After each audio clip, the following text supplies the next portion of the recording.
Welcome to the Booze, Boobs, and Blood podcast. We're here for all your frightening needs.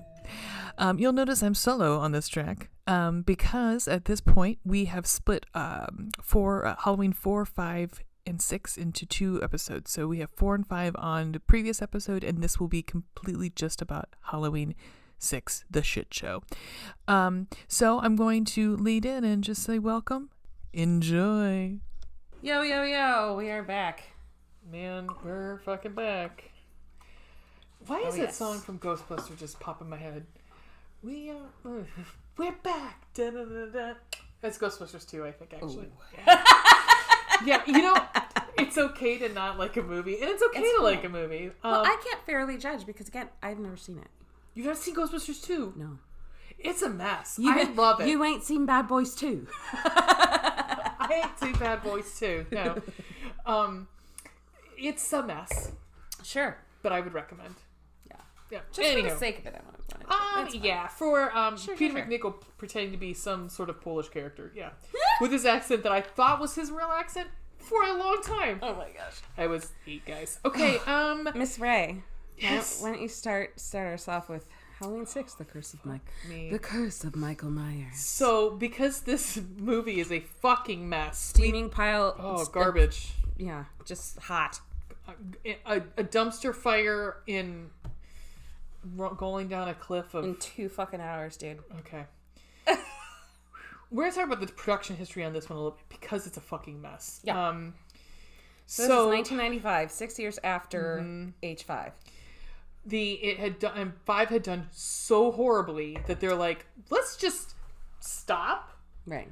Review where we want to take this, because they had kind of sprinkled in a little of this Thorn trilogy. Right. They're like, should we go full out or should we do something different?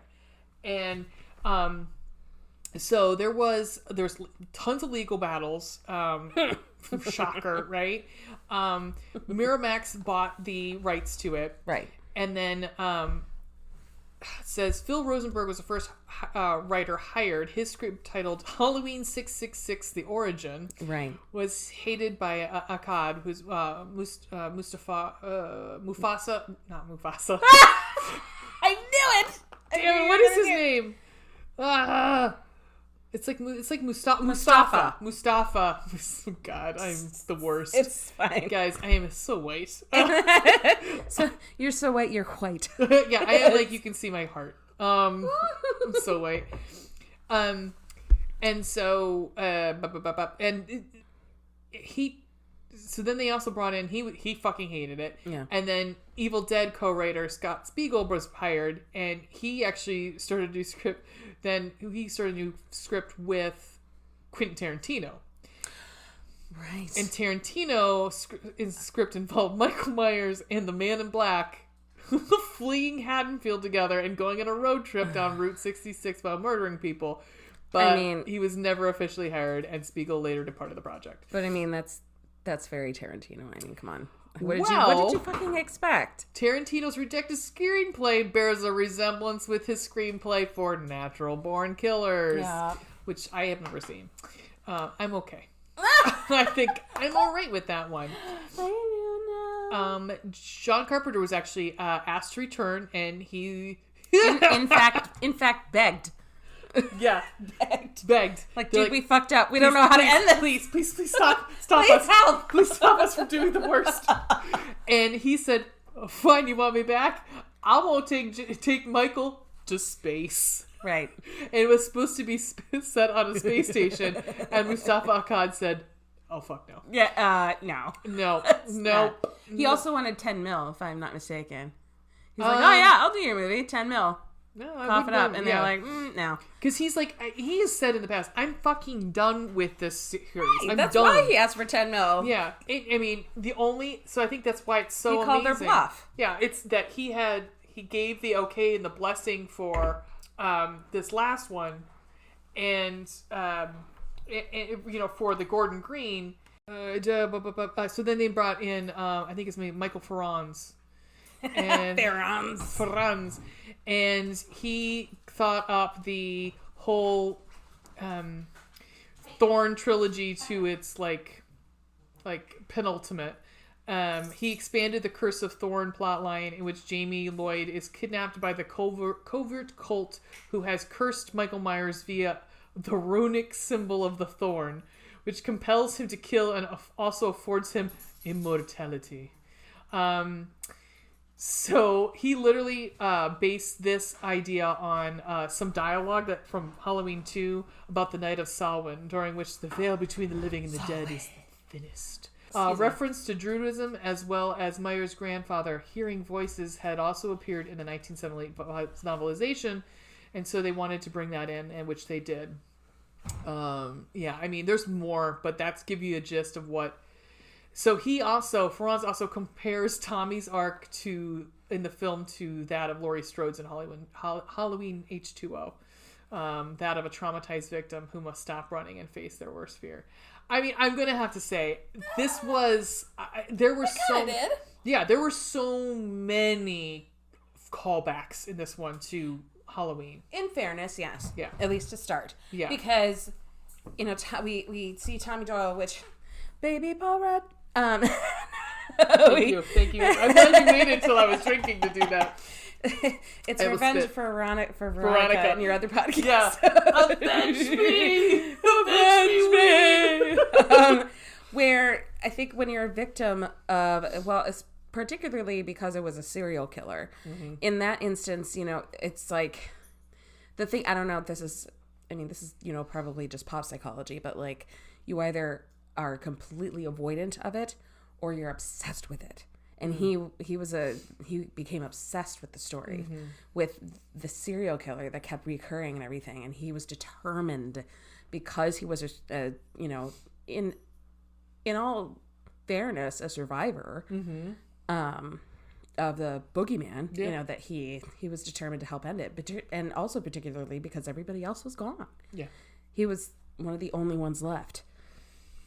Now let's open up, right, with the very beginning of this movie. What is the first line of this movie, people? Uncle Michael, don't hurt me. Context. Okay, I literally, guys, I had a breakdown in my brain. So this is the point where I texted Ween and I said, "Oh my God, are they saying that Jamie and Michael had a baby together?" And she's like, yep. And I'm like, "Oh my God, gross." Yep. I was so fucking grossed out because they do make this very much. They insinuate that she was raped. Yeah. Because why would you want to? I didn't get that. I did not get that. That's the insinuation, and again, it was insinuated, barely. Yeah. And I probably would not have gotten that had I not, maybe I should have avoided it, but I watched, some of the, like some other videos mm-hmm. about, like you said, the production backup and mm-hmm. like, because of the production history, all these writers and hands that were involved, that was the thing that was commonly said, was that Michael Myers allegedly had, unofficially had raped Jamie. Because of the Thorn people. Well, like, they wanted him to do that. And I'm like... right. Because... a million things here. Because it's really... So, it is... Okay. Wow. I'm speechless. How many ways can we call bullshit? I mean, right. Let's count the ways. So, because my first note is, wait, this is Jamie? And then I wrote, is this her baby with... I wrote Jason. With Michael, my God. Yeah. And then I wrote fucking druid priests. And then my next one is, I imagine Donald Pleasance wanted to shoot himself with this. I mean, the voiceover. His voiceover is so fucking bad. But he also died this year. He died shortly after filming. Very shortly, I think before it was released, while they were editing it. And you could tell, he was. He hadn't had a stroke. I think he mentions in the movie that his character had a stroke. I wouldn't be surprised if Donald Pleasance himself had a stroke because he had a hard time getting lines out. Right. But the way because you see, but the opening was Paul Rudd. I don't remember him having any voiceovers. No, he has a voiceover. He does play. Yeah, it's actually after we're kind of reintroduced to him, to Donald Pleasance. Oh, okay. Yeah. So, but at the beginning, she's having this baby, Right. and she's having flashbacks. Oh, right. Yeah. Finding his cell empty, and it's almost loving. That's what I was like. That's why I was like, did they insinuate enough? Because to me, it was like, I don't think so, because it's, again, they I don't know. I think they left it open on purpose, open to interpretation on purpose. Again, A, because of the extreme controversy. B, the high unlikelihood. right. And C, Right. like, I think if, you could blame it on, you could safely, it was kind of hands off for them. So they could safely blame it on multiple things. Like, like your thinking was that there was some kind of love, somewheres, somehow between them. Well, or it's very not love, but you know what I'm saying. Or, like, they were connected. That's undeniable. Yeah, they were connected somehow. Right, because there's got to be connection to that uncle line from the fifth one, which fucking creepy. Because that's like I said, I watched them out of order, and so when I went back, I was watching 5 with that viewpoint. Yeah, and yeah. But she has a baby. They want to take the baby away from her because it's Jason. God damn it, Michael's baby. Michael. God damn it. Well, and they're supposed to, this infant is intended for their higher purpose or whatever. It's gonna be a fucking X-Man. So. But this is what I'm wondering. So, like, okay, slightly backtrack. In the voiceover, Baby Paul Rudd. Baby Paul Rudd. I said, oh my God, he sounds like a wee babe. Oh, and in the credits, introducing Paul Stephen Rudd. Yeah. Thank you. That Steven's made out of steel. Anyway. He's fucking gorgeous in this. I mean, he's gorgeous in real life right now. He is. But he was... Bless him. Fine. Beautiful. Fine. Beautiful. Oh, fucking all so the legs fucking over monotone and directless, but beautiful. Throw everything over him. So, legs, arms, face. I'd sit on that. Yeah. So in the voiceover, buy that for $1. in the voiceover, he says 6 years ago, Halloween night, Janie and Michael vanished. Ooh. What? Yeah. Well, then you see... So we're led to believe that at the end of 5, when the prison is, has exploded or whatever...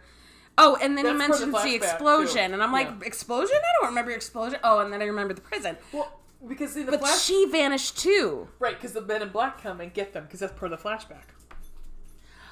Is it? Yeah, because this is where I was like, I wasn't really necessarily believing, because she's screaming, Michael... Yeah. And it wasn't like a... Michael, don't hurt me. Yeah, it was a... Like, don't take him, Michael. Because he gets taken by the Men in Black and she gets... It was very odd. And I was very uncomfortable. Oh. You can't see it, but I'm giving my, face. My pouty face. Well, I will post that on Instagram. Just so you have a frame of reference. You should. And just say... We both need... Just say... No. Nope. No. Also, so there's this nurse, I guess, that works with the cult. I said, who does fake Leslie Knope work for? Because she looked like Leslie Knope, like a low rent Leslie Knope. Leslie Faux Nope. Yeah. Oh yeah. Leslie Nope. Faux Nope. But in all fairness, right? This is, we learned this later, but this is below that same sanitarium / hospital. Right. It's in the basement. Because they just got it's just there. Cults hanging out. Because of the doctor dude. Yeah. Also, so Jamie gets out with the baby, and she runs into Kane Hodder. Do you notice that? Kane Hodder was the I believe he was the the truck driver that she comes across that Michael kills. I believe that was Kane Hodder. Who's that? Kane Hodder was one of the... Was he Leatherface? No, he was one of the other ones. Was he Jason? Or was he Michael Myers? No, he wasn't Michael Myers. Keep talking. I'll find it. Yeah. Fun fact: I think I met that guy. He's actually short. He's not, but he's a big dude. Beefy, but once upon so our local where we live on the Outer banks Jason. of... He does Jason. It was Jason? He does Jason. I met the other guy, whatever the guy played, Leatherface, I think. So, once upon a time, there used to be... I know his name. Yeah. A horror festival?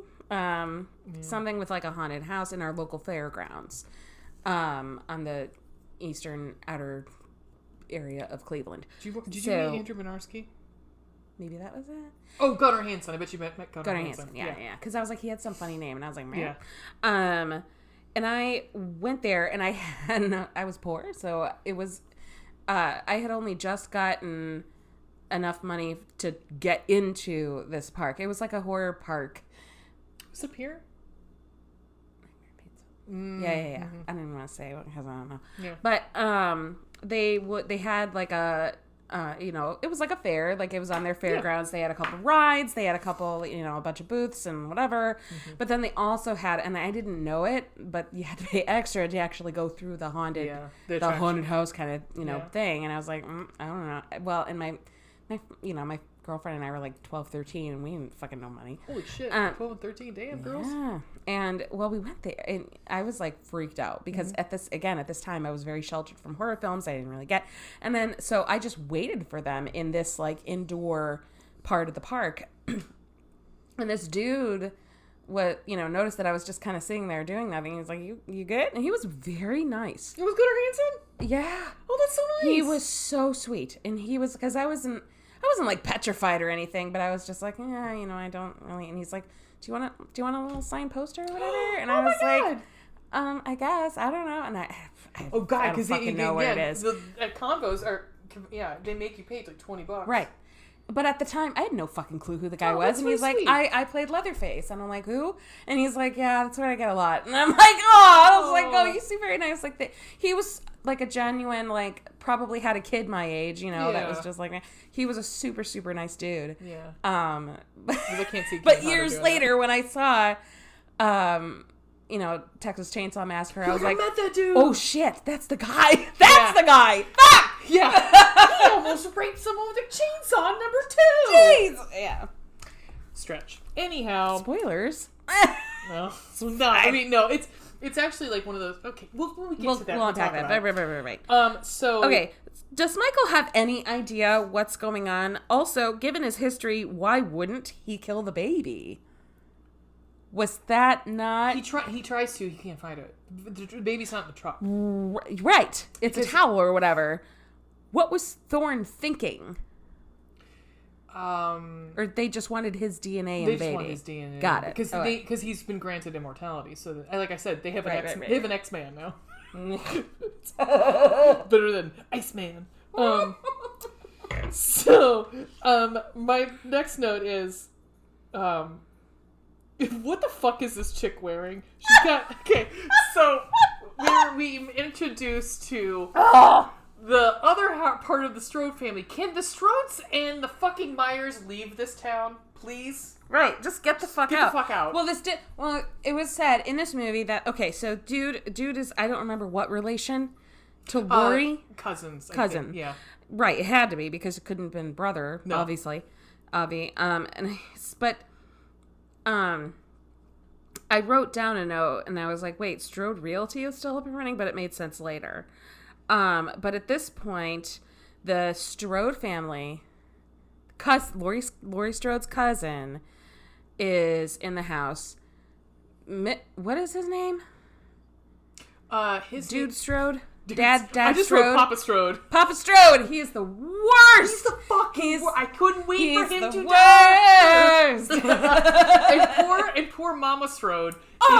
The sweetest little thing! She reminded me of the mom from, like, Gremlins or something like that. Like, I'd seen her before, or one of, like, sitcoms from the 80s. Like, she looked like... She dressed like a nerd. I kind of loved her a little bit. I felt so bad for her. I think I had written something... But we meet Kara, who's their daughter. And Kara's very pretty. Oh my god, she's fucking banging. She's love gorgeous. Her hair. Damn it, I want that hair. She was just beautiful. She's beautiful. She's fucking beautiful. She has eyes like mine. I want that. Anyway. She's just, she's gorgeous like you. Yay. Okay. But then we also meet, besides her son, we meet the worst fucking character in the movie. Well, besides Barry. Barry's pretty bad too, but I hated him way worse than Brady. Because Uncle Tim is the the absolute worst. Worst. He smacked his daughter in the face so hard she got a nosebleed. No, that's the father. No, Uncle Tim. That's what her brother is called, Tim, and she calls him Uncle Tim. Kara's brother. Oh. Yeah, Uncle Tim. I thought he was like whatever. Because at one point, her mom goes, she says that about, she's going to be a gangbanger. It's just like her Uncle Tim. Yeah! And I'm like, whoa, what? In what world? Like, he's going to be a gangbanger on, like, like Degrassi. That guy? Yeah, that guy? Him? Yeah, because, he was, like, wiggity whack. That's what he was, yeah. 95. Oh, God. So, he actually says, yo, homeboy, what's up? And I wrote next to it, die trash. The little baby Yoda name. Die trash. Die trash. Jesus. At this point, Halloween has been banned since 1989. And all of these... Oh, sorry, God. Oh, I wrote... Hold on. First, because they're all listening to the radio show, right? Because Jamie's dying, or Jamie's about to die. You know she's about to fucking die. She's hiding the baby, or whatever. Yeah. And I said... I texted Ray this too, because I wrote it down first, and I just couldn't resist, and I texted Ray anyway. And I was like, we need to save this shit for the fucking podcast. And I was like, you're telling me all these goddamn people were listening to this podunk-ass radio show at night. This was like primo prime time, 1995. Yeah. Was there not Seinfeld, Friends, ER to watch? Anything else? Right. Get the fuck out of here. Right, exactly. That asshole? Right. I mean, no. Like, I could imagine if it was morning, like, because it was at least like something like Stern. Yeah. Like if they're driving into work, right. But no one's sitting around their house listening to Stern at 8:00 at night or Alex Jones. Precisely. Because it was more like an Alex Jones-esque sort of... Fuck off now. Or I actually wrote, it's fucking Paul Rudd listening to like, Coast to Coast. Because why is Tommy Doyle fucking creepy? So in case what's the Art Bell and damn it, what's the NPR podcast, This American Life? Yeah, no, because our Coast to Coast is full of those weirdos. It's like, I've been abducted by aliens and I got because this is not that. This is like shock jock, whatever. It's a little bit because you got all the weirdos calling in, so that's why I was thinking it was more like Coast to Coast. Yeah. But, and or Alex Jones. I mean, less hatred of Democrats, but yes. I said, fuck yeah, Danny, way to defend mom. That guy's a piece of shit. Okay, so Papa Strode pretty much cold cocks his daughter because she said the only bastard in this house is you, and because he calls the kid a bastard. We never find out who the kid's father baby daddy, is. right? Yeah. It doesn't matter. It doesn't matter again. Because all we need to know is that she's a strong female. That's all we need to know. Amen. Hallelujah. And so she punched him, and then and because its impetus is Mama Strode's been giving Kara money to like extra money to live on, and he's not happy with it. He's a real estate agent, which is the other Strode. Whoever his relation, he must have just taken over the business. He might have been a default. Yeah, you know. Because they're living in the Myers house, right? And it does look legit. Because it would sell. Yeah. Are we shocked? Yeah, I mean, this house is a piece of shit. Oh, yeah. Which I give it complete props for. Either they just didn't have the production money to, like, clean it up, or... Because what else were they going to do with it? Right? It's a fucking Myers house, dude. At the same time, the town is gearing up for this Barry Sims. This is what this guy's name is. Barry Sims! Yeah. It's like, yeah. We're gonna have Halloween again! Woo! Family Guy was Weenie in the butt. It's Weenie in the butt. Weenie in the butt in the morning. Is coming to town, and they're all excited. Well, the whole town's excited. They're gonna have this like parade carnival thing, and it's all the cool college kids, and Kara is like trying to college. get back on her feet, going to school. I would assume because like she's a college kid because she doesn't have a 5-year-old, sure, no, even like 8-year-old. Well, no, yeah, and they are to college. Yeah, they're all like, she's she's trying to study, get back on her feet, get a good job, whatever. Yeah. She's like doing the thing. I'm like, go girl, go. And poor little Danny. Now he So again, we assume everybody listening has seen the movies, but we can't always. If you don't want to, I will gladly help you with that because I will save you an hour and a half of your fucking life. Jesus, Well, this then was a don't get it on dumpster fire of a Apple movie. TV because it was $3.99. Oh yeah, you tell us. I did YouTube that standard dollar. edition. Yeah. Not even HD. Standard diff. Standard definitely was better because it was only $3. Yeah. I was No, like, I fuck don't need you. to see that in high res. I'm good. I don't need $4. I would like to see Paul Rudd in high def. $3.50. I'd like to see Paul Rudd high def in my living room. I mean, there are plenty of other movies. But so Jamie has the baby and she hides it in a bathroom in a train station in a fucking cupboard in the ladies' loo in a bus station, and she's bleeding everywhere because that comes profusely. into play. Right. Because that's how Paul Rudd finds said baby. Because he follows the blood trail. like a dog. Come the fuck on! Like a bloodhound. 0 people saw the numerous bloodstains at the bus terminal, and also 0 people heard a fucking baby crying in a cupboard. Right, this 3-month-old baby, because that was a big fucking baby. Was right. Yeah, well, that's a movie code thing. Oh, that's no, an it's MPAA movie magic. thing. Absolutely. Yeah. Sorry, we're jumping back and forth. But yes, you're right. So Jamie doesn't die there. Jamie gets there. No, Jamie hides the baby there. No, but she doesn't actually. So Michael Myers comes in and attacks her. She doesn't die at that point. She goes to the hospital. Yeah. And she is murdered by the Cult of Thorn in the hospital. They shoot her in the head, which is a mafia thing to do. Anyhow. What? Oh my god! Oh! So here's the thing. We watched different versions of the movie. I must have seen the theatrical release. I saw the producer's cut. And that, from what I'm told, is way better. Well, maybe a bit more explanation. I wouldn't say way, but there's probably more explanation. More explanation. And that's probably why I saw was there the whole way. I was like, what in the actual is happening? Because that's right. Because you didn't see the flashbacks then. No. Okay. That's why I was like, wait, what? I don't remember that. So yeah, there were things that were different. So this will be fun. So I saw the theatrical. So she hides baby in the cupboard. She jumps the fuck back into the fucking if you look at truck. Wikipedia, because it's somebody gets killed or stabbed or beat with a lead pipe at the end. Yeah, doesn't happen in my version. Okay. I wish I had seen that. God dang it. So I would have paid an extra $1 for that. Honestly, No, because this fucking ending is stupid. I mean, they both stupid are. City. They all this are. Is stupid it's city. Really bad. So, guys, this is gonna be an hour because at least I'm so sorry. So. No, because we need to get this out. I mean, okay, yeah, keep going. Body. So, so what happens is she jumps the fuck back in the truck. That poor dude. That. Dude, she steals his truck, sneaks into his truck and is like, "Man, don't look behind you!" And he's like, "What?" It's a fucking rainstorm, and then he gets murdered. And then she drives to the bus terminal, hides the baby. Michael killed Jason. Kane Hodder, keep going. Right. Yes. So she makes a phone call begging for Dr. Loomis or whatever. Over Barry Sims. Over that radio show. Stupid fucking radio show.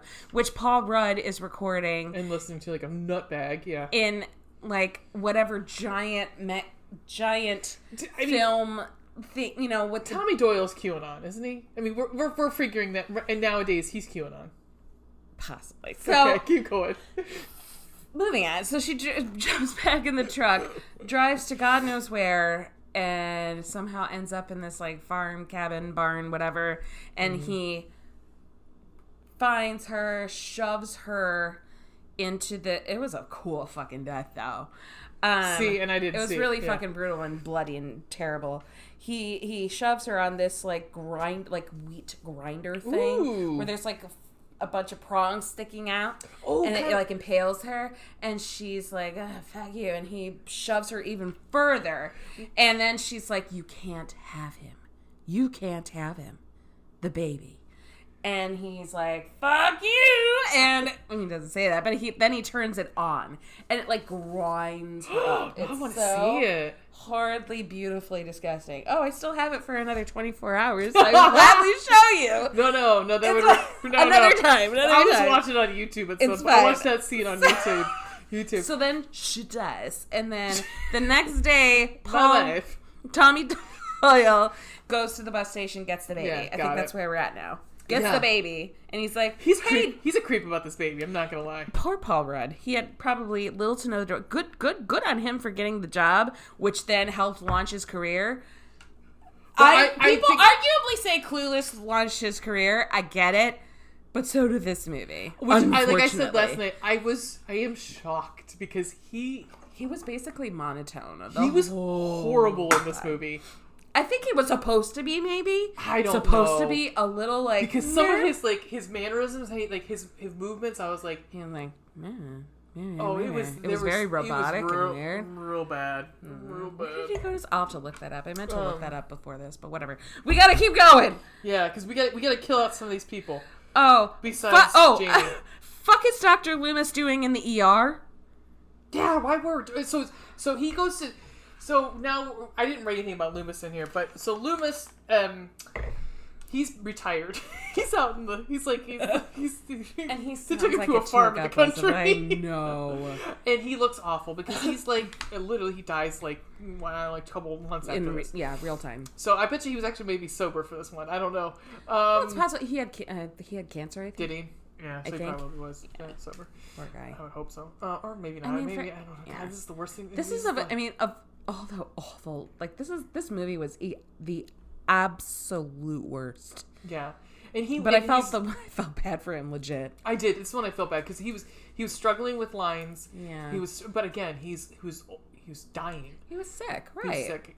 So he's moved out to the country. And he is living in a cabin and living a life, man. He got some plastic surgery. He actually says, I got plastic surgery. And to fix his face. And I was like, do we need that line? All we need, honestly, the continuity is bullshit. They wouldn't have had to say anything. It doesn't and no matter, one would care. Right. Because honestly, it was like, Donald Pleasance doesn't want to wear makeup. And I don't fucking blame him. Because, no. Fuck at that point. Yeah. And so... His buddy, Dr. Wynn, and do you remember Dr. Wynn before? I don't remember meeting Dr. Wynn. It was a different actor. Oh, okay. In 4, we met him. Okay. But it was a different actor. Okay, yeah. So, now this guy actually went on to do some stuff. Like, he was in Dharma and Greg. He played the dad on Dharma and Greg. Yeah. And, so, he wants Loomis to take over for him, and I was like, dude, Loomis is older than you, man. Yeah. Loomis is dying. He looks like he's dying. Are you really sure? And Loomis is like, fuck no, I'm not taking your job. So... Meanwhile, at the Myers house. Here, Michael, here's an axe to kill me with. Oh, right. So Ma Strode's doing some shit outside. I don't know what she's doing. She's doing the laundry. She was... The washer breaks. Yeah, first she was putting up stuff because she had some paint cans and she finds this axe. I was like, no question as to what she's doing here. Right. She's an angel. Yeah, and then she starts doing laundry and the laundry breaks. The washer breaks and dumps water all over her feet. So she's got to go hang the laundry. A nod to this first movie. Right. And she fucking gets it. Yeah. He kills her with the axe, right? Yeah. Yeah. Oh, yeah. I knew it. No, in yours, I was expecting when Papa Strode comes in the basement, I was expecting to find that body in the washer. Too. Her body doesn't show up till way the fuck later. Way later. He hid that bitch. Where was it? It was because I was like, what happened to her? Oh, yes, yeah. Like, we see the shock jock before her. Yeah. Anyway, jumping in. And now Dr. Loomis is breaking and entering. Fucking creep. That's what I said. I go, he just fucking goes into the house with her. Because they wanted a jump scare. They're like, they learned what a jump scare was, and that's what they wanted. Yeah. But he just walks the fuck into the Myers house. Also, Loomis just walks into houses now. Ever heard of knock an asshole? Right. Yeah. Well, he's old. Also, why don't the Strodes... I wrote this down. This is where I wrote it.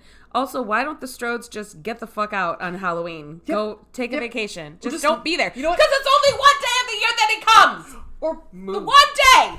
Move. Go into witness protection. Anything else. Also, after he kills Mama Strode, he's kind enough to... Michael's kind enough to put the rest of the laundry up. So I guess he's just doing some laundry. There's a lot that he does, and I'll get to the... I do have it here later. I mean, it's pretty fucking sneaky that he's taking... Well, he's moving the body so that way his next victim will be unsuspecting. Right. Yeah. Anyhow. I do like the use of that Myers house in this one. I do like it a lot. I do. Because it looks like it hasn't been lived in. Yeah. For 20 years. Like, look at the basement. The basement is, like, really... The basement, quite honestly, looks like my basement. I live in a century home. Yeah. And, like, the house was built in 1863. And I call it my scary movie basement. Because that's, like... Because there's, like, cobwebs. The brick is, like, deteriorating and, like, crumbling. You know, there's God knows what down there. And, like, you know, that's just how it is. But what are you gonna do? Texas Chainsaw, but you've not seen it. The new Texas... Well, no, the old Texas Chainsaw. Remember the beginning of that? Where it's John Larroquette's voice? Yeah. And they go down the basement? Larroquette. Fucking love that man. I realize this is a horror movie, but if you're looking for someone in a house, repeatedly calling with no answer, slowly walking through the... Right. I'd either get the fuck out, or I'd be racing around the house to find them. If I have a history of a serial killer killing members of my family... And I go into a house and But they barely knew about this. Barely. Oh, that's right, because Uncle Tim doesn't know about it. Right. And her dad was like, wow, you know, like, he sheltered them from it, kind of. So, okay. Okay. So, wait, all right, so we've got Tommy, he's got the baby. He's got the baby. He's named Stephen. After his middle name, which I didn't catch. I did not catch. Love it. So, and he's doing domestic dad, and but he's living in like a boarding house with this little old lady I like to call Jesus fucking Christ old lady exposition dump, because holy shit is she an exposition dump. That's all she's here for at first. At first. Oh wait, you probably had a different ending, so you don't know that there's more to expedition. Oh damn it! All right, let's what I wrote was, oh shit, Mrs. Blankenship was Michael's babysitter. Old lady exposition. I was like freaking out. I was like, oh fuck. No shit, because she's like, he hears the voices. Just like Michael did. I was like, what the fuck? Well, and then so now we get the voices shit again from Cult of Thorn. Yeah. So at the same time, town's gearing up for the parade. Yeah! They're like Halloween fair or whatever. Because they're like saying, because now they haven't had Halloween in how many years, so they're excited. And Barry's coming to town. Howard Stern's coming to town, everybody. Baba Booey's coming. So Tim and his girlfriend are like the, I don't know, ambassadors of this fucking have Barry come to town. But Barry, my note about Barry is someone fucking kill Barry Sims. Immediately. He's like this creepy guy that, like, if you saw him, you'd be like, you think he's an incel. Involuntary celibate. Yeah. Yeah, and hates women because women only like nice guys. That's this guy. That's Barry Sims. Yeah.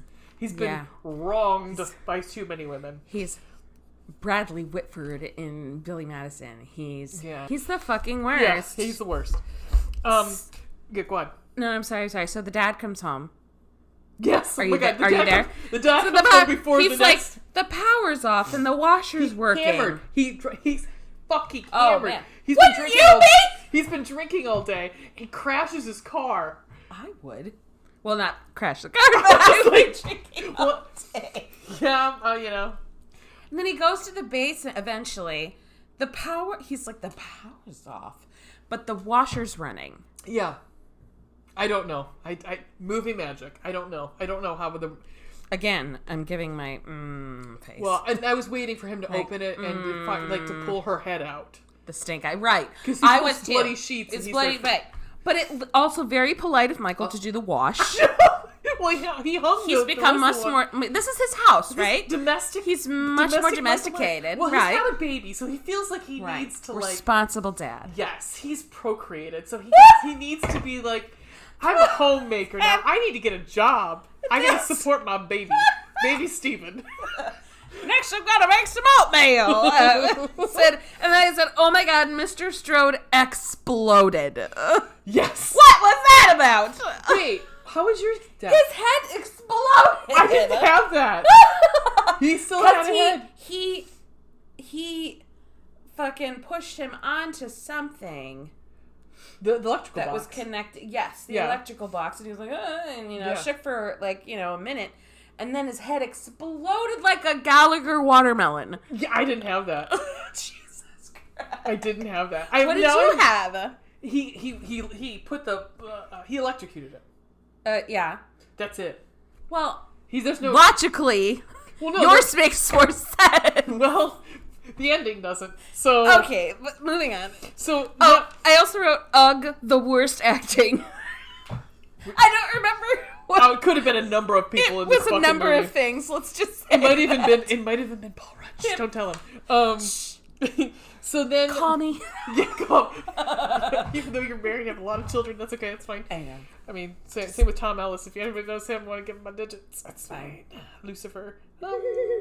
So Barry Sims is like got it up his ass, and he's gonna come to the Myers house because he's gonna expose Michael Myers. Right. So Uncle Tim. Shock jock. Tim and Tim's girlfriend, whatever her name, Beth, I think. I don't know what the fuck her name is. Maybe Beth? Yes, Beth. They come back to the house because they're like they're gonna meet Barry and because Barry's like, oh no, Beth is like, she's the one that brings up that Tim's house is the Myers house. Tim's like, what? Unbeknownst to Barry and Tim. Yeah. Especially, and he's like, wait, what? Yeah. I wish you would have told me.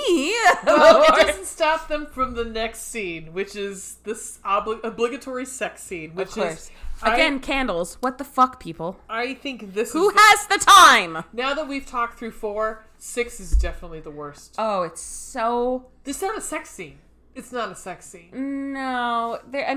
No. They make out, and then it cuts to a whole load of candles. And at least he's not a douche. No. Well, I think he's a dude. Well, no. When there's no. Sure, he might be in some ways, but he's not a douche like the fucking dad. Right. Or other dude, or Barry in the other movies. I did have to say, they're on the campus, and Kara, who's the mom, can't find her homework. But she does find this drawing that her kid made, and of all of them dead. And all of them. What does he say? Something. I did laugh at his response. He was just like, "Cool." Yeah. Cool. Great. He's dead in the picture too. Yeah. And I was like, Beth goes, "Your kid's messed up." I was like, "Yes, he is. Yes, he is." Oh my God. So they've had this hot and heavy sex, which sure. they haven't. Which I was thinking, oh shit, poor Beth's gonna have just the same amount. But we've come at the end of the cum. So we come in at the end of the sex. Post-coitus. And he's got to go take a shower. Some dudes are like that. Well, I mean, fine. He was. It's he was working it. Yeah, sure. He's working it, man. Hey babe, can you grow your toe? Yes, and I wrote, that is a human hand. That is a male human hand, not a weird spiritual one or supernatural one. They showed, the tat, the tat. But at this time too, the amount of times like he's been burnt. Yep. Bulleted.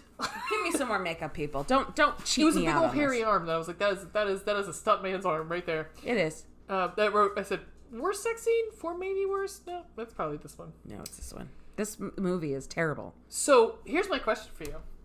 Here we go. So I wrote at this point. It's right. Is Tommy the Laurie Strode? He's a virgin, right?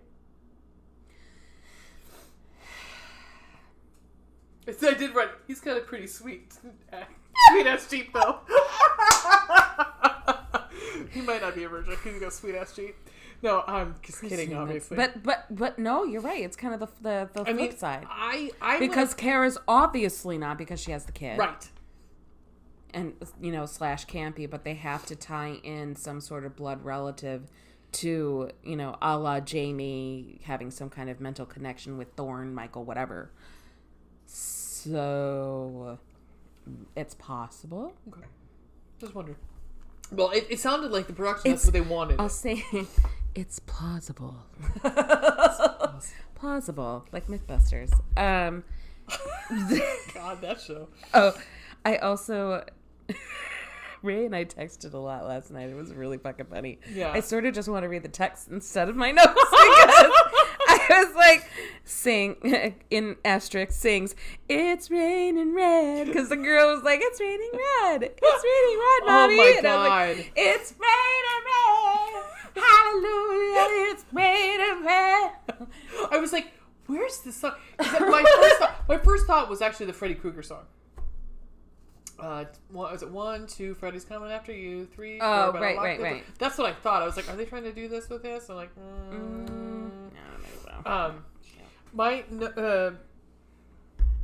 my next note is about the MIB. So if you have anything before that, I said, Michael is rather handy around the house. He does the wash. He hands you towels in the shower. He'll tuck you in after he brutally stabs you. It's really quite sweet. He's a lover. Not a fighter. He's a fighter. Well, actually, he's a loomer. He's a lumberer. I said, wait, where's the baby? Where the fuck is the baby? Tommy's the worst babysitter. he kind of is. He was like, oh shit, the doctor. Mind blown. The doctor taught Michael how to drive and all that shit. Yes! See, these are the answers we needed all along. But it was only 1. We could have just had that in 5 and not had 6 at all. Here's my second. Because it was fucking garbage. So my note was, what the fuck? I said, so Dr. Wynn is MIB? I said, holy shit, so is Old Lady Exposition? Yep. Yeah. No, yeah. Because she shows up again later. Okay, you did have that. With the Thorn thing, and she's like, and so the one thing I didn't have, which I think is in the Wikipedia, because we are not... We know, I think in every iteration of this movie, we do know that this baby is Michael Myers and Jamie. But Kara knows it for some, like, there's a scene that I think you had that I didn't, that Kara has a, I don't remember any of this. So what happens is, Danny's still hearing the voices. He's hearing Michael. And so he runs across the street to the Myers house, and Kara finds, like, all of her family members dead. Yeah. That's about what you had? That's where she finds her mom. Yeah. She finds everybody. That's where mommy shows up, yeah. And so, actually what happens is she calls over because the light's on. And Beth is out. Beth is being murdered. She watches Beth being murdered. From Tommy Doyle's point of view, who's in a boarding house that just happens to be across the street from the Myers house. Yeah. And so she looks over and to Tommy, or to Danny, and Danny's gone. So Danny has started to walk across the street to Myers' house. Goes inside, sees the bodies. They try to get out. And because, hello, Michael's there. And this is now, you have the shot for shot of Jamie Lee running back to the house as the shape is coming after her. Because we've got Kara and Danny walking. Jamie Lloyd, you mean? Huh? Jamie Lloyd or Laurie Strode? No. Are you talking about Laurie Strode? No, so after they get out of the house, the Myers house, they're running back across the street to Tommy's. Right. And you have this, he's slowly lumbering behind, the shape is slowly lumbering, just like when Jamie found all of the bodies. Right. What's it, Laurie? Yeah. Laurie, yeah. And is walking back. Got it. Yeah. There's a that lot. I thought was cool. I really like that. The callback. So, and I didn't tell you about the one appearance of Michael that worked for me. And that was in the house where Mama Strode calls Papa Strode. And she is on the phone. Yeah. She goes out of screen. Yes! He appears in the background. And I was like, fuck, that's awesome. Yeah. That was one time. Actually, I got There it goosebumps is. thinking about it because it was cool. I was like, that is cool. And he disappears again. Right. As they keep, like, panning as she's walking back and forth. Yes. That's the classic, callback to one. There were a lot of callbacks to one. Yes. Oh, this one's rife with it. This one, what's what they wanted to do. It was singularly the thing I enjoyed. It was. I like a couple things in this movie. I love hate watch. I hate to say it, I'll probably end up watching this movie again. Did you say hate watch? I hate fucking watch this movie. I will hate fuck this movie. No, on my other podcast, I hate read books. Yeah. Especially ones I have to review. Yeah. I'm like, I actually decided, no, I actually turned one down the other day because I actually wrote back and I said, I cannot review this. I said, because this isn't for me and I don't want that to bias my review. Well, I think I don't want to give it a bad review because I hate reading it. Yeah. Well, yeah. So, and I hope that doesn't. What particular rating? Like, that literally takes longer than watching a scene for 2 minutes. Right. Like, don't do it if you don't enjoy it. Anyway. So, I'm trying to think of how... Kara jumps out of the window, and they drug... This was haphazard. They... Tommy Doyle and Dr. Loomis kind of like come to, and they realize they had been drugged, and the house is empty. And they rush back to the hospital because that's where Thorn does their shit in the basement or whatever. Right. Or that's where Dr. Wynn will be. I just wrote, why is Dr. Wynn dressed like Dracula?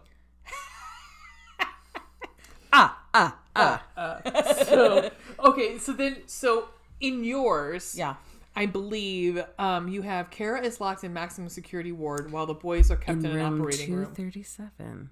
You see, I didn't have this at all. Really? No.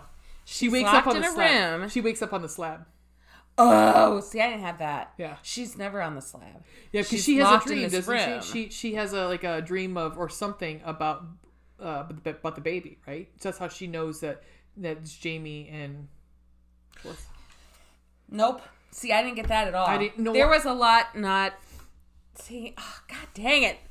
Now I have to watch the last 30 minutes of whatever movie you watched. Jesus! No, I didn't have that. I don't know how she knows that it's Jamie and Michael's baby. I don't know how she knows. Because in my version, when she's on the slab, she says to Michael, okay, it's your baby, isn't it? Oh, see, we didn't get that at all. Nope. Fucking shit. Holy shit. Okay, so... See, this is what I mean by it was insinuated. So what happens at the prison? Kara comes to. She's locked in a room, and she's like, help. And Tommy Doyle, right, acting. So Tommy Doyle and Dr. Loomis show up at this is fucking funny. Holy shit, this is different. Okay. Oh, wait, no. So Tommy Doyle and Dr. Loomis show up at the hospital. They're in this rando hallway, and Dr. Loomis is like, I'm going to take it from here. Or whatever. Oh my God! Keep going. Yeah. And he's like, God is God. And he's like, show you mine. You showed me yours. I have business to attend to, or whatever. I don't fucking know. Yeah. Or he's like, I have to take care of this. And he starts walking off. Tommy hears the baby. Starts booking it. No. He hears Kara screaming for help. Mm-hmm. And he goes down this other hallway. So Dr. Loomis and Tommy Doyle split up. They show Tommy Doyle, trying to check all these rooms. This rando crazy broad with bugly teeth is like half carved out, and she says so. Because now I have to really think about it, because I was like, fuck this. I was so tuned out by this point. And she's like, he's coming, or some shit. And then she dies very quickly. After that, like not stabbed, but like she's just like dies of dying of her, yeah. And he's like, "What the fuck?" Then he hears Kara. He is trying to trying to get her out, and doing the white boy struggle of it's locked. And the door is labeled 237. Oh Jesus! Okay. Yep, kind of eye roll, but also at the same time, okay, because they did. Mention that in one that John Carpenter obviously was a huge Stanley Kubrick fan. So, being that this movie had a lot of callbacks to one, It still did not redeem it, however, overall. No. But, so Paul... Damn, I keep wanting to call him Paul Rudd because he's fucking Paul Rudd and he's gorgeous. Call Paul Rudd. And I love him. So Tommy Doyle's trying to get her out, looks over, sees Michael, and this is the first time I realized that Tommy Doyle is really seeing Michael Myers in the flesh 15 feet away. Mm-hmm. And he's starting to kind of sweat and freak a little bit. But Kara's still like, fucking get me out of here, you know? And so he's like, and so he kind of, and I kind of liked that part where he's like starting to freeze up, like, mm-hmm. oh my God, there he is. It's the guy, it's the boogeyman, mm-hmm. you know, like childhood thing. But then he runs, grabs a fire extinguisher, breaks off the doorknob, gets Kara out just in the nick of time.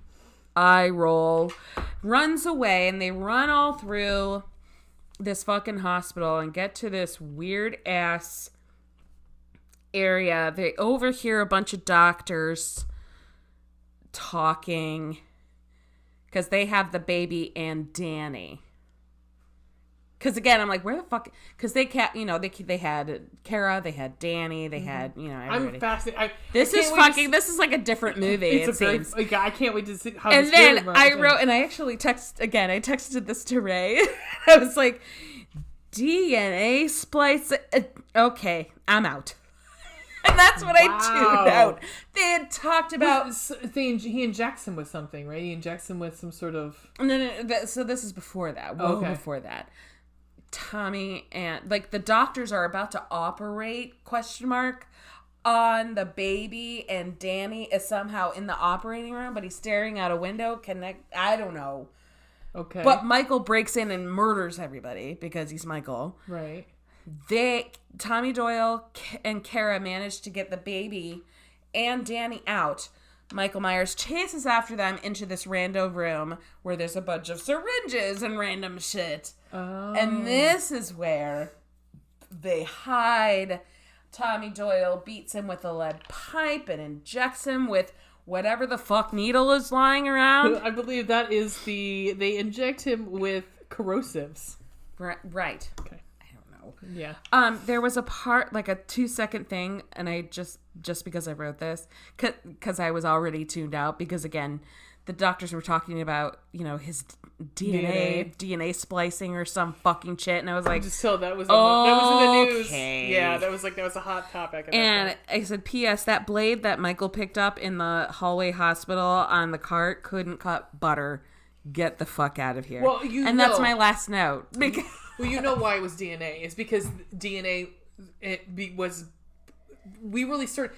That's when the you know, all that started, when things started to be discovered. This is 95, 96 was OJ. So, yup. You know, and it's very important. It was very important. So that's why it was. I mean, if you notice at the same time, around the same time, they did this a lot in X-Files too. Oh yeah, mm-hmm. This was the surge of. Is there a Tommy Doyle Kara kiss in this one? I don't remember. Maybe he gives her a look at one point. There wasn't really time for that. When he's describing the cult of Thorn, he gives her a look like, "I'm gonna fuck you."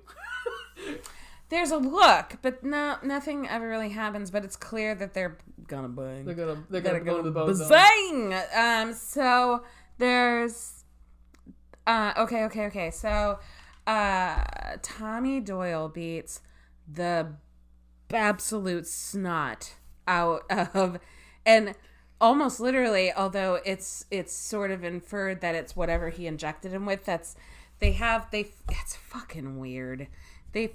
All right, I need to stop fucking messing with this thing. So they flash between Tommy beating him with this giant lead pipe, and then like quick flashes to like green goo like oozing out of this, which is what the syringes were filled with. Oh. Oozing out of the mask. And I was like, oh. And it like flashed in between those really quickly. It's just because he beat the absolute snot out of him.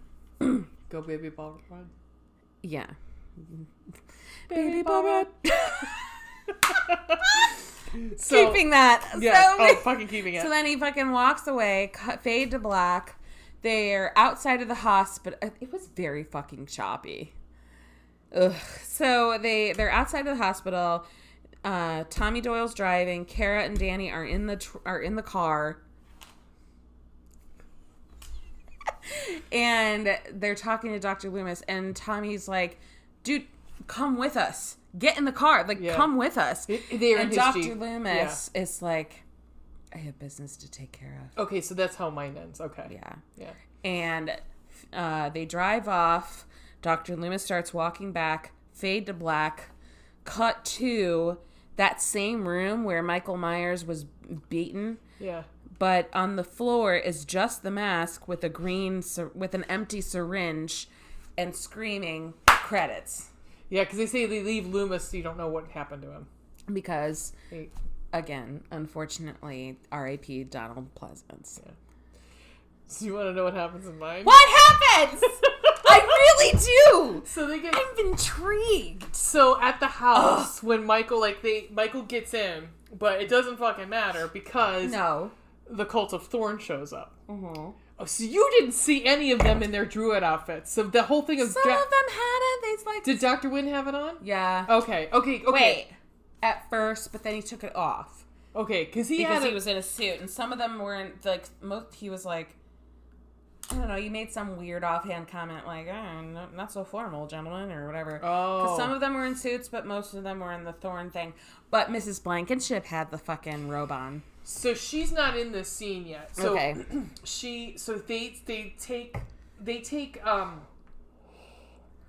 They take Kara and Danny, but they leave Loomis and Tommy.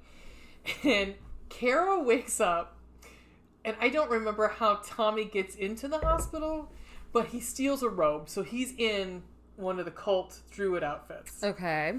Kara wakes up on the slab. There was a scene where he and Loomis looked at random robes hanging up. Yeah, but nothing Loomis ever came of that. No, he has it on because he comes in for the ceremony, and Kara wakes up, and I laughed because I actually stopped it, and I had to look because this is what I wrote. Oh yeah, I do have a. One was, why does he have spurs on? Did he have spurs on in yours, Dr. Wynn? I don't know. He fucking had I don't know, but it tracks somehow. He had spurs on. Because he had steel-toe cowboy boots. He did.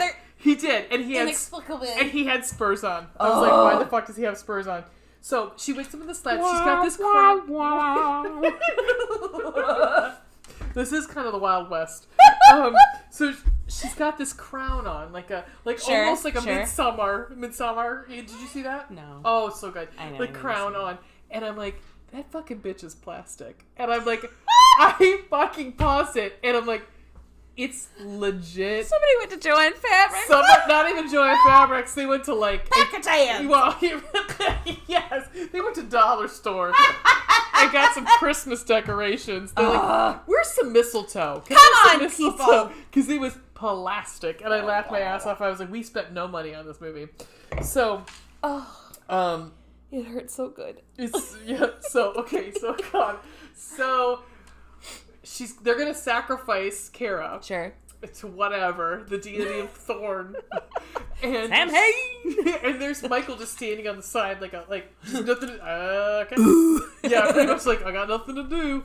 And Danny is being held by some of the cult people, and there's Mrs. Old Lady Exposition. And Paul Rincy snuck in as dressed like and she says, he's your baby, isn't he, Michael? And she said, you're not going to kill him. He's your baby. And you can see, him turn to her. Does he do the cute little... No, he does not do puppy a head tilt. He doesn't do a head tilt, but he looks at her. And so that's the only indication that I know that is... That's why I said, now that I know that our movies were very different... Yep. That I think I was given the love story. Yeah. And I'm using love. Wherever you are. I'm using love story real loosely. Like, hillbilly love story. Oh, God. Love means never having to say, I'm sorry for stabbing you. And murdering you. Sticking you in a wood chipper. And murdering your family. Yeah. So, Paul Rudd pulls a knife and grabs Dr. Wynn, holds him at, like, knife point. And then that's how he's like, get her, release her or whatever to Kara. And Kara grabs Danny, and the three of them get out. They leave the cult, the ceremony, and he's dragging Dr. Wynn, and he kind of leaves them, and they run down the hallway, and because he's like, Michael, get him, and he also has the baby. They also have the baby too. You guys, none of this happened in the film I watched. I promise I wasn't like hammered. No, I know. So they, like you were saying, but the white guy I've can't not get out, that can't convenient open the gate. This is where they're locked out. They're locked in. Right. Like they can't get the gate open. And all of a sudden Paul Rudd's like, runes! So he pulls this bag of runes out. What? Yes! The more I talk about it, the stupider it gets. So he starts lining these runes up on the ground, and he's gonna do this like ceremony. He cuts his hand, and he spreads blood on the ground. What? And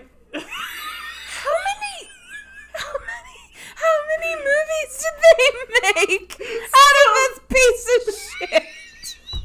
So Michael Myers comes up and he can't go past the runes, so he's trapped by the runes. Cool. Yeah, he goes, it worked! It really worked! The runes worked! And I was like, I have fucking no clue what is happening right now. So Loomis comes up out of the elevator. It's like the devil's Loomis trap was gone, or whatever. so we don't know where the fuck he was. Again, Sure. He just disappeared. And he again... Well, he had cancer, so that's where he's also got his gun with him, so he shoots... Sure does. Six-shooter. He shoots the lock, or the keypad for the gate, and the gate opens up. Didn't he learn? This is a good shooting, I guess.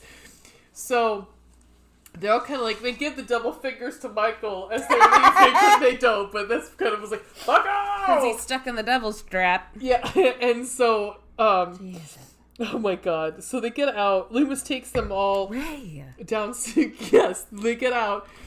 Loomis goes back in. When he says, I've got work to do, he goes back in. He goes up to the bodies. Now the body of Michael Myers is laying, with the mask on, is laying by the runes. Because he gave up and just took a nap? The runes overpowered him. So Loomis reaches down to take the mask off. And it's Dr. Wynn. Yeah. Oh, listeners, you didn't see my jaw He drop. says something along the lines of, it's your problem now, or something like that. Yeah. Like, pretty much like, he's yours now. And so... It was always his! So the next scene is... looks like a it's fucking Jean. It's like Javert going through Jean Valjean carrying Marius through this like sewer system because he's dressed. He's got the Cult of Thorn like Dracula outfit on. What? Yes, and he doesn't have his mask. Oh god! So he's got this big old hat. He does. He looks like the Thénardiers. And that's how it ends. Oh, God. Alright, so that's the fucking end of this thing. Fucking Jesus. My eyes are watering. I'm crying. Oh my god. Alright, so, fuck God. me. Alright, Garbage disposal. Fuck. Okay, but I have to ask, because I mean, I think... I'm gonna say Tim's death was pretty gnarly. When he slices his neck. Because he slices his neck and he doesn't die right away. Like, he's fucking digging in there. I have to say, I like that death. He drags him away. He does. You know. But he probably did something different in yours. Who the fuck knows? I mean... No, he did. He tucked him into bed with Beth. He did. He did. Turn down service. Bedside service. Bedside service? I sincerely hope okay, so I do listen. P.S. I do, for the record, listen to the other podcast that Ray does with our good friend, mutual friend Veronica. I thoroughly enjoy it because, if nothing else, I mean, and obviously because I know them personally, I enjoy it a lot because, like, I love their laughs, and I hope you guys get half as much enjoyment from our laughter as I do. Well, which is really funny because in high school, I was the quiet girl. I think I mentioned this on the other podcast. Is like, I was choir girl. Like, it wasn't until, like, I was like, I don't know, maybe I just started singing and... Yeah, same. Yeah. Same. And I was like, now, fuck me. Can't keep me... Oh my God. I'm quiet. surprised your neighbors haven't, because Ray and I are in the same room because we are both vaccinated and we've known each other for a very long time and we're very comfortable with each other. And I'm a booster next week. Are you? Mm-hmm. Lucky bitch. You could probably get it. Just go to CVS. Anyhow. Know. Yeah. I do, because my boyfriend and I have talked about, like, I think we're not comfortable. We've been wanting to get the fuck out of Dodge. I mean, like anybody. Yeah. Because everybody wants to fucking do right. Yeah. We had talked during the late spring, early summer about maybe going to New Orleans again. We fucking love New Orleans. Yeah. Oh, it's my favorite place we've been to. Spooky. Oh, it's not just, it's everything. It's fucking, people there let their fucking freak flag fly. Nobody gives a shit about it, and they just happily, I don't know about happily, but they just coexist. I got a movie for you. It's fucking amazing. I got a movie and a book for you. It's called Sweet! It's called Wicked. Okay. Have you listened to that episode where I try to explain the plot of Wicked? No. Wicked? No, it's called Wicked. Okay. It is. I heard you mention it before. Yeah, it's on Passionflix. Okay. Yeah. No, I think I'm getting to that. So, but anyway, listeners, I have we review romance novels, but we also do a offshoot every so often. Now we've kind of scaled back where we do, it's called Page of Screen, where we watch a movie based on a book, and this book was called Wicked. And Passionflix, they are a company. Not everybody has the fucking time to read all the time. No, I mean I don't, but I do. Yeah. Passionflix was actually started by Elon Musk's sister, Tuska. Yeah. What? Yeah. Tuska. So what she does, she buys the rights to books and then makes movies out of the books. So it's kind of like, what if you ever read a book and you're like, this fucking should be a movie, you know? Yeah. That's kind of, even though she buys some really shitty books. But but Wicked wasn't bad. But it was about, like, I don't know, fairy hunters in New Orleans. It was weird. Okay. It was fine. I read the book. Sure. And it was fine. Anywho. Yeah. Yeah, so this fucking movie, man, guys. Yeah. Oh, I was talking about vaccines. Yes. I want to get my booster just so we can travel again. That being said, this fucking movie, you guys. Jesus fuck. Okay. I mean, I want to consult my. No, you keep talking. Okay. I'm gonna consult my phone, just because of the text messages Ray and I kept sending to each other. So I will, and I said, like, I will probably at some point I might have at this point 12 movies. I don't know how many movies there are. I will probably just put them on a loop. I might watch 6. I probably won't watch it. I'll probably put it on the background. But this is one of those ones I would watch again because it's so fucking nuts. Here's the thing. No, I'm sorry. Don't let me overtalk you. You keep talking, girl. No, I was just saying, it's so fucking nuts. I mean, really, like, think about it. We watched 2 different movies. We did. I mean, you had deaths that I didn't have. Yep.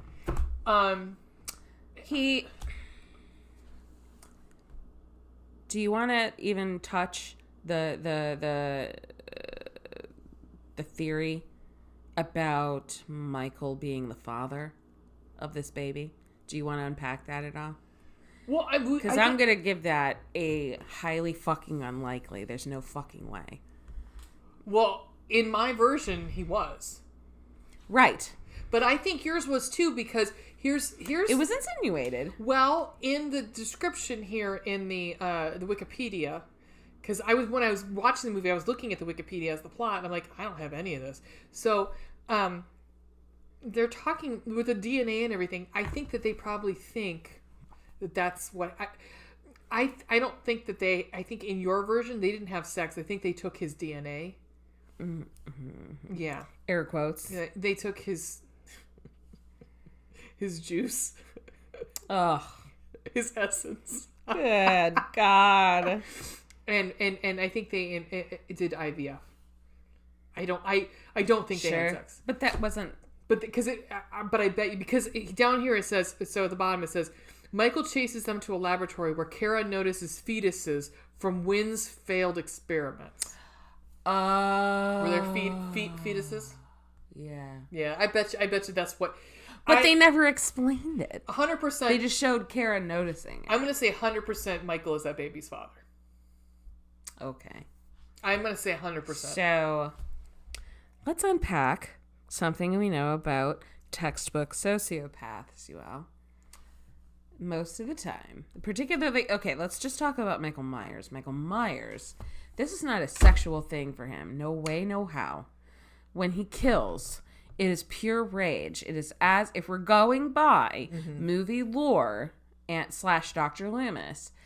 He is evil incarnate. He is evil with legs, walking among us. And it is just pure evil and rage. This has not. Now, what we understand about rape. Rape is, trigger warnings, P.S. Rape is a crime of power. It's a crime of power. Mm-hmm. It has nothing to do with sex. Not nothing. But it's way, way, way more about dominance and power. Now, if you're trying to tell me that this Thorn cult, that this was a cult thing, and Michael, see, in my version of the movie that I watched, like, not even Dr. Wynn could control Michael. Well, can I read something that actually supports your theory on that one? I hope this is like Michael Ferrans, again, who wrote the script. Says Michael Ferrans describes Michael. Fuck me. It'll be fine. Okay. You can just take it down. It's fine. It's fine. Yeah. Michael Ferrans describes Michael as a sexual deviant. According to him, the way Michael follows girls around and watches them contains a subtext of repressed sexuality.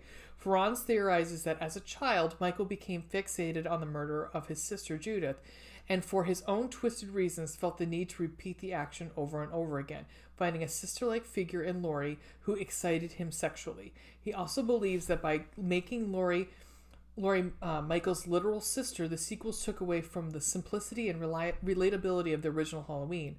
Nevertheless, when writing Curse, Ferrans was tasked with creating a mythology for Michael which defined his motives and why he could not be killed. He says he just can't be a man anymore. He's gone beyond that. He's mythical, he's supernatural. So I took it from the standpoint that there's something else driving him, a force that goes beyond the five senses that has infected the boy's soul and now is driving him.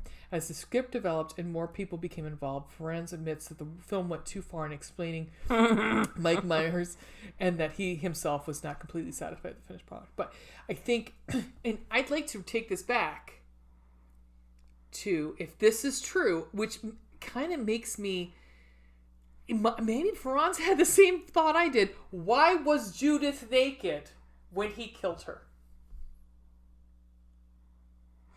Because she allegedly had just had sex. Right. Which, again, but by rule of quick draw. Because in this movie, was preparing for sex, and maybe dude got the fuck out of there. No, because remember in this movie, when Beth is taking Tim upstairs, she says Judith and her boyfriend were making love. They had made love that night. So, yeah. Who said that? Beth to Tim. As they were going up the stairs to go and have sex.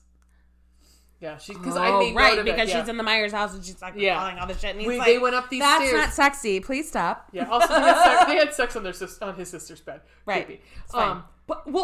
Let's go there. Let's go there. He had sex on his sister's bed. It's like it's a weird of all bed, because didn't he have a bed? Couldn't they have said sex on his bed? Why did they have to go to Kara's room and have sex on Kara's bed? Oh, that was Kara's room? She said, she goes, your sister's going to be pissed when she finds out that we had sex in her bed.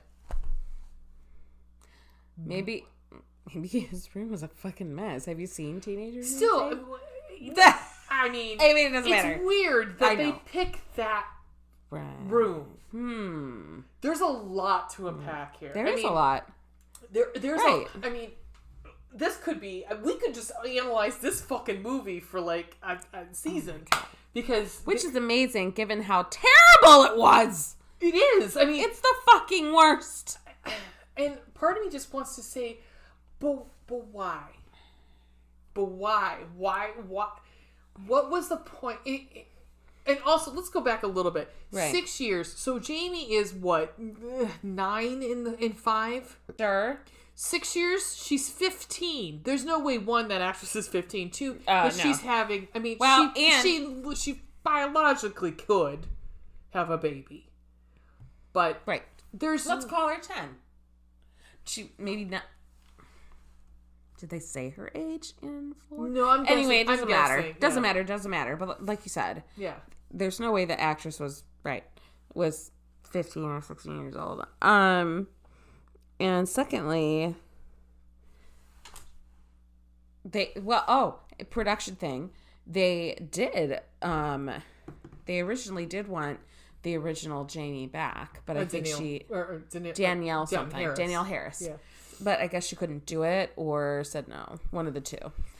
So they got, there was some kind of conflict, and then they got this other chick. She's probably like, I'm still trying to get over this shit. She's like a year older than me, I think. No, she's 3 years older than me. Danielle Harris? Mm-hmm. Oh, shit. And she was in Zombies. She played, what? She's very pretty. I think did she play Laurie? I'm pretty sure she played Laurie in... let me look. She's a main character. In what? In Zombies. Halloween. Have to send that to me. Okay. So, no, it's Scout Taylor Hansen, but she's like one of the lead characters, I think. Anyhow, keep going. So, Annie Brackett, she plays Annie. Oh. So why was this movie bad? Why was it so bad? I've been saying all along the fucking worst. Number one, the acting was, even with Paul Rudd, he couldn't say. I mean, this was baby Paul Rudd. He could not save it. It was not good. They were not Number two, I at some point felt like I am right now, as Ray can attest, holding my face with my hands, going, "What is happening?" It seemed like it felt like there were so many rewrites and so many cooks in the kitchen that this just could not coalesce. And it was like, it felt, especially by, toward the end, the last 30 minutes of the film felt like whatever the fuck they felt like filming. And it was the plot, it felt like there were too many avenues to go down. Yeah.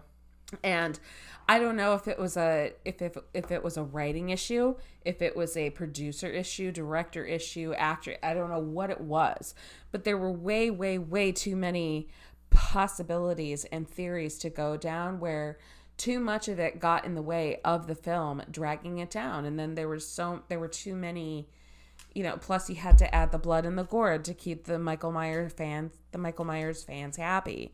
Yeah. And it was like, they could have gone, like, the whole, again, the version I watched, the fucking runes thing, they addressed that one time, when Tommy Doyle was like doing his computer boop boop boop stuff. Yeah, that computer work was just pizza.net from the hat. What up, DOS? Or from the net. Yeah, it was pizza.net from the net. Yeah. Oh, God.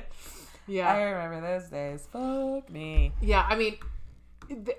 Okay, so here, let's task each other with this. If we're going to take that rune shit out, how would we save this film? All right. I would make Tommy not as much of a creep. I would make him the romantic lead with Kara. Yeah. I mean, you've got this beautiful man and this beautiful woman, and I'd rather have them have sex at some point. Yeah. I would have watched that sex scene. Yeah. But that's also the romantic in me because I want to, I'm coming off with Warm Bodies. Man. Have you seen Warm Bodies? No. It's good. And I mean, I do mean to keep watch. It's so good. Keep meaning to watch it, but I haven't. So I would have given everybody an acting coach. Oh God, yeah. I would have cut Donald Pleasance from this movie. I would have said, Loomis is... You know what? We're done. Right. And go rest. It's all good. Or put him in the very beginning at the cabin, nothing else. You know what? Actually have him pass away in the movie, in the cabin, very, very stately, almost like remotely, like he's not murdered by Michael Myers. Something he just like that. Passes away, or someone says, someone gets a call. Dr. Wynn gets a call from wherever, and they say, fortunately, I just want to let you know that Dr. Loomis passed away last night in his sleep. Or maybe that Tommy or somebody went to go visit him to talk to him about Michael Myers. Yeah. And that's it. Yeah. Like a one-off. Yeah. That's it. Yeah. I would have done maybe something like that because... you want to do this whole fucking Men in Black cult shit? See, I was so not in that. So we've got that piece. Sure. I don't think... Let's completely separate Michael Myers from this Men in Black shit. Yeah. Let's just say this Men in Black stuff, although they did bring him back, quote unquote, bring him back. Maybe they brought him back and they can't control him. So now they gotta go. That seems far more likely. So they're trying to find him and trying to bring back their asset.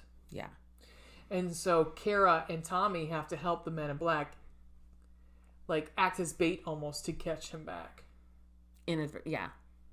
Where it's on purpose for them, but Tommy and Kara don't know about it.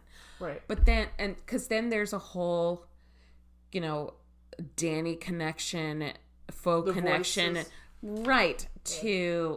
But in the movie, they say it's because of the Man in Black, not because of any familial connection to Michael. Mm-hmm. Mm-hmm. But they don't know that.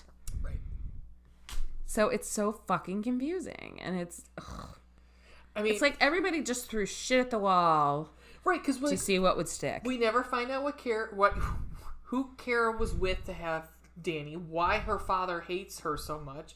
Right. I mean, those are some plot points that you're like, yeah, we kind of not just like we put this here so he can make him look like an asshole, so we won't feel bad when we kill him off. It was like, yeah, but still, we need a little bit more motivation. Yeah. Anywho. Should we get to our ratings? And I was just going to ask if you wanted to do that. Let's do that and we'll end this thing. I'm fucking toast. Ratings. All right. So, first, we have drops of blood. So, we have how bloody gory was this movie? 1 out of 5. It was pretty bloody. Yeah. It was pretty bloody compared to the other ones. There was a washer full of blood. Oh, yeah. Oh yeah, and in mine, an exploded head. Okay, so okay. We're gonna go on your rating, and I'm gonna do my rating because mine wasn't as bloody. I'm gonna say 4. I'm gonna say 2. I must have had 3.5. I'm gonna go 3.5 because I have to compare this to movies like fucking Sinister and Martyr and High Tension. Or the actual... If we're going to go on a full grand scale. Okay, do we want to talk about the fucking remake of Evil Dead where it rains blood at some point? Oh my god, P.S. So fucking good. I think it's done. I think it's wrapped now. I'll have to see. But if our local professional theater is still doing Texas Chainsaw the Musical, we have to fucking go because they do have a splash zone. Oh yeah, because they did with Evil Dead. Yeah, they did with Evil. You're right. Oh, it's so much fun. How fucking sexy was? Okay, anyhow, I was gonna say it's Bruce Campbell. Yeah. And that would be goddamn that fucking chin. Anywho, so skeletons. 1 to 5 skeletons. How spooky, scary was it? Spooky, scary. To be honest, I'm going to give it a 1 because I was more pissed at being so confused at the 7 fucking plot lines that were going on. I am actually going to give it a 3 because it has the one appearance of Michael Myers that I really liked. Which was? That was the one where he came up behind the mom. when she's on the phone. Yeah. That gave me goosebumps. It was cool. And I did fucking jump when Loomis came in and put his hand on her shoulder. I was like, God damn it, Loomis! I did jump. Yeah, I did get freaking... Come the fuck on! Beanese, you bitch! So yeah, I did jump on that one. So I will give it 3 just because it did have my favorite appearance. Cold black hearts. No, okay, no. We get eggplants. How is the sex scene? Because there's an obligatory sex scene in every horror movie. Ugh, I'm gonna give it. Can I have it a negative? Can I have it a, like? Can I get like a pickle? Can I give it like a cucumber? I'm gonna give it the stem of an eggplant. Because he had a sex scene. And herb. No. I would have loved a Kara Tommy sex scene. Thank you. Yeah. I'm like, I don't think, has Paul Rudd ever been naked in a movie? Has who what? Paul Rudd ever been naked in a movie? I don't think he has. Because I think he's got dad bod, and that's okay with that. I'm completely... No, I think he's pretty fit, especially because of Ant-Man. Have you seen his costume for Ant-Man? He could hide a lot of that. I mean, who could? Yeah. It's kind of like Mark Ruffalo. Oh, yeah. Yeah. It's fine, though. I mean, I love it. Me Ted too. Lasso. I know. I'm fine with Ted it. Lasso. I'm here for it. Yes. Okay. So then, imperfect perfection. It's called it's called what is it? Celebrating average-sized penises. Thank you. In romance novels. And not everybody has to have cum gutters. It's okay. Fucking cum gutters. Anyhow, cum gutters themselves got cum gutters. For those that don't know, because this is what I learned listening to the other podcast, cum gutters is the magic V. The V above the peen on a gentleman. Mm-hmm. Sometimes I've seen it on females, which are super ridiculously fit, and I'm like, meh. It's not as, for some reason, there's it's still not cum gutters. Somebody's splashing some cum there. Sure. It's a splash guard. Jesus. All right, moving on. Cold black hearts. Did you have fun? Absolutely not. I was yelling at the TV. I had fun. My poor neighbors. Well, okay. Sometimes, now here's the thing. The more angry I am at a movie, sometimes is the more fun I'm having with it, just because of the what the fuck factor. Yeah. The WTFF. What the fucking fuck? What in the why? So for that reason, I think this movie, that should be the subtitles. Why? Don't. It's like the meme, the don't tread on me memes with the snake. No step on snake. Or just that one apartment just smacking a snake like, bad. Yeah. This. Just stop. Season 3. See, I'm ridiculous. I know the episodes, and I know or I at least know the seasons they're from. The Jennifer Aniston guest voiced. Yep. Oh my god, I'm fucking ridiculous. Cheers. Cheers, lady. All right.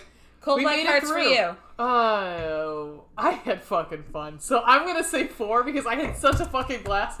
I will probably I had more fun texting with you watching it. Yeah. I did too. Like, for sure. When it's so fucking crazy, like, when you're like, what? Yeah. When so Veronica will say the same thing. It's like when it's a book that neither of us are like, what the fuck is happening? It's like text. Why? What? What's happening now? So that is what I'm excited because I know there'll be more of that with you. Yeah. Is that I get to experience that with you. Oh, I know, texting you and going, the fuck is happening? Holy shit! Why are they? Right. Yes, and it's tough because you don't want to spoil for the other person. But at this point, but for this movie, we couldn't have spoiled because well, how about this one? So here's a question I have. This is what I wrote to you. Here's a question I have for you. Is this her uncle's baby? And you wrote, unofficially, yes. I wrote, gross! And you wrote, why don't you do yours? Okay. Yeah. Yep, not to mention, unbelievably unlikely. We need to save this shit for the podcast. And then I just wrote in caps, because he's not human and doesn't have sperm? ? What the fuck did I just watch? This was the producer's cut, and it was way different. Also, fuck this movie. Fuck it in the face. Fuck it in the face. I'm only halfway through this, and it's the absolute worst of them. The absolute worst. This is what I'm going to say. The one saving grace of this movie, besides Baby Paul Rudd, is the fucking slamming remix of the Halloween score over the credits. It was fucking amazing. I didn't get that either. Shut up! I'm very sad. Everything was done by this what the fuck band from 95. They did the entire soundtrack. It wasn't even Goblin. Bane Brothers or some shit. Who's the Bacon Brothers? No, I wish it was the band. Then they could tie to like a whole bunch of other. No, it was. No, it was some band. Well, you know, it was a Fulci has. It was not Fulci. It's what's his name? Javert. Yeah, no, he's with Michael down in the sewers. No, that one guy, Suspiria. What's his name? Argento. Argento had Goblin. Dario Argento did Suspiria, did Inferno, all those like Giallo movies. Oh shit, those are movies I probably should cover at one point too. That's what I'm saying. Half the reason for this podcast is for this, because sometimes I'll go like, oh yeah, I'm a horror movie fan, and people will be like, yeah, that's fucking awesome. So do you know this and this? And I'm like, what? Well, I have to say, I'm somewhat of a noob. I'm a heathen. I don't really care for Giallo that much. Giallo is the Italian horror, but it's more it's more not detective, like a murder mystery. It's not much Suspiria. I'm down with that. So they actually remade Suspiria recently with Dakota Fanning? No, the other Dakota the from chick 50 Shades of Grey. Yeah.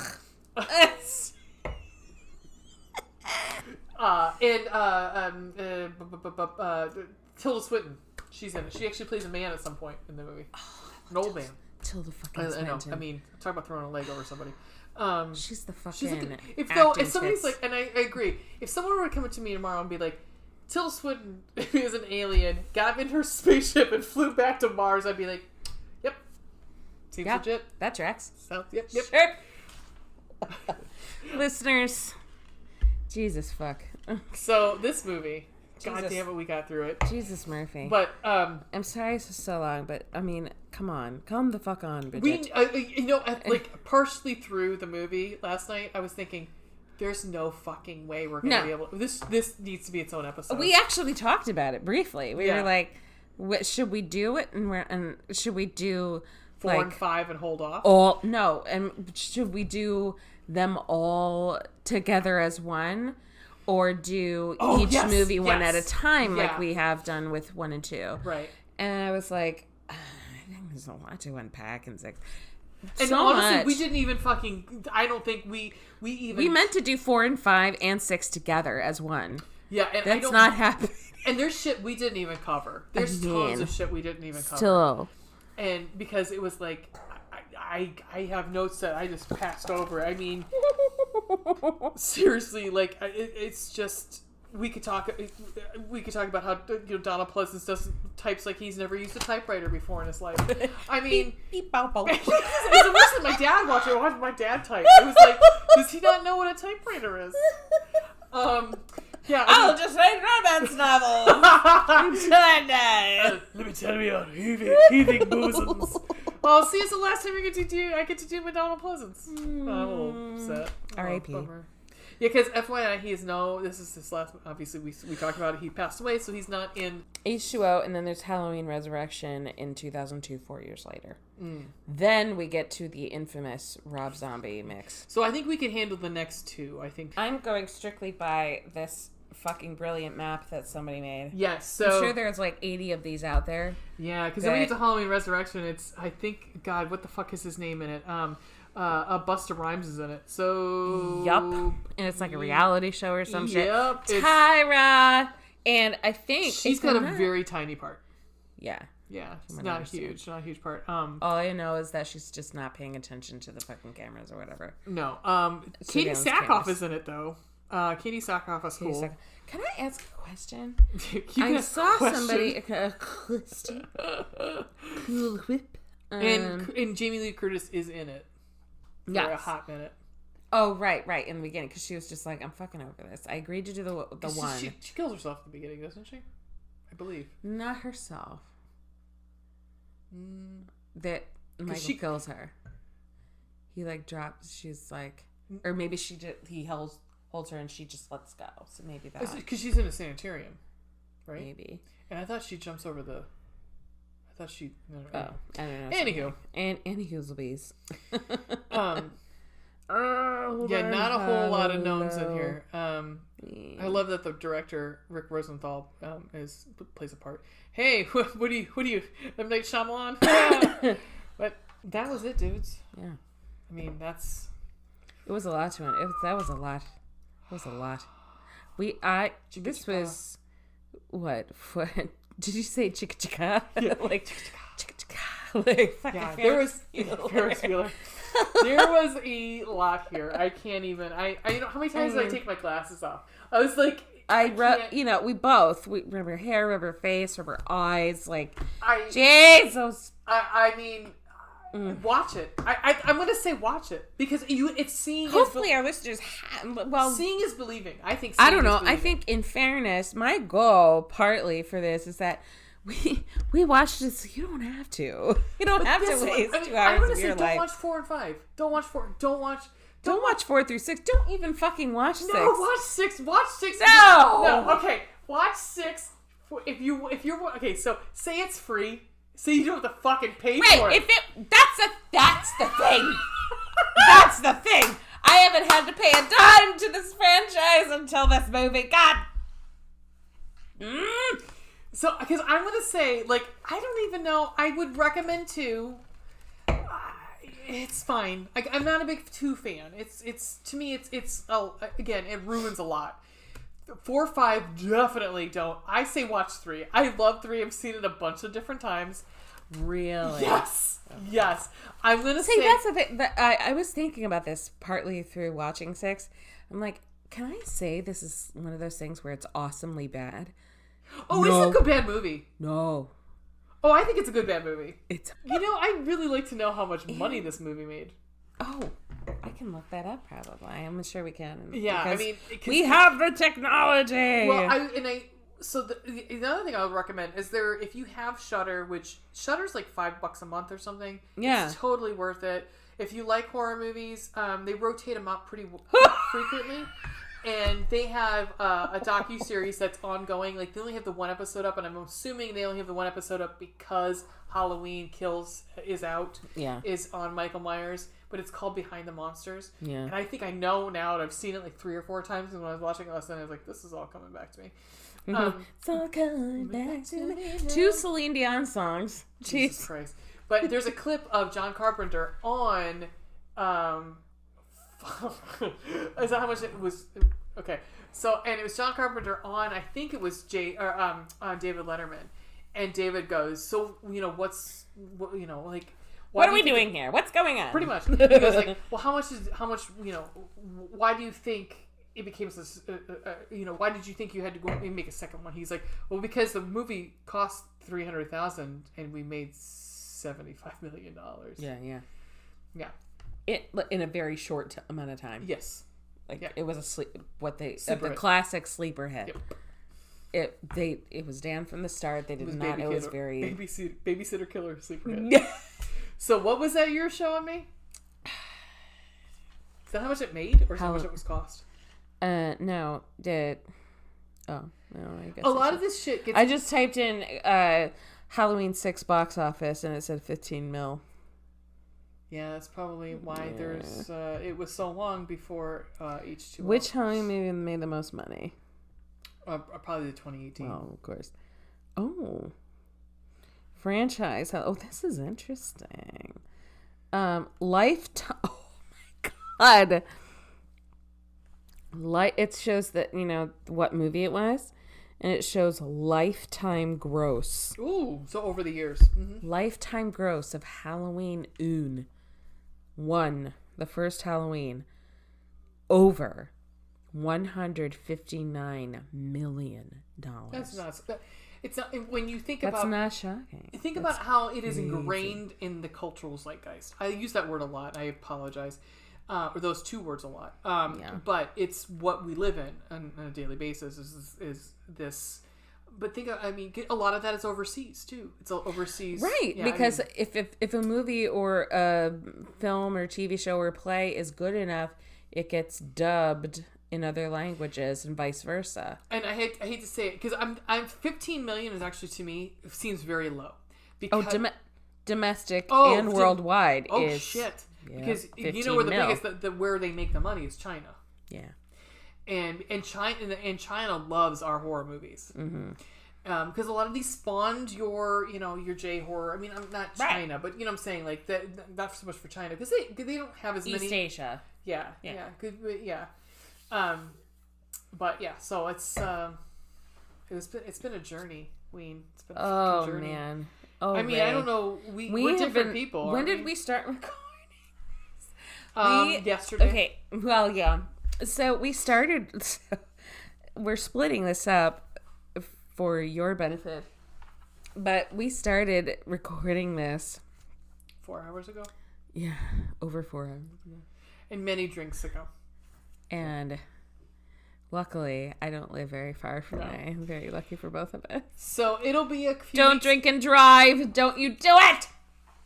So it'll be a few weeks, but the next episode that we'll have come out will be because of scheduling. Yes, will be Halloween H2O 14th. Yes, so November 14th we'll be recording. So we will probably, I don't know what our release date is going to be, so I'm not gonna suggest it. Well, thank you, listeners. This has been a blast. I hope you had at least half as much fun as we do. And you know what? Fucking watch it. We'll come back with H2O and Resurrection, and then we move on to fucking Rob Zombie. So, yeah. So, for the Boobs, and Blood podcast, wishing you a wonderful evening and happy Halloween.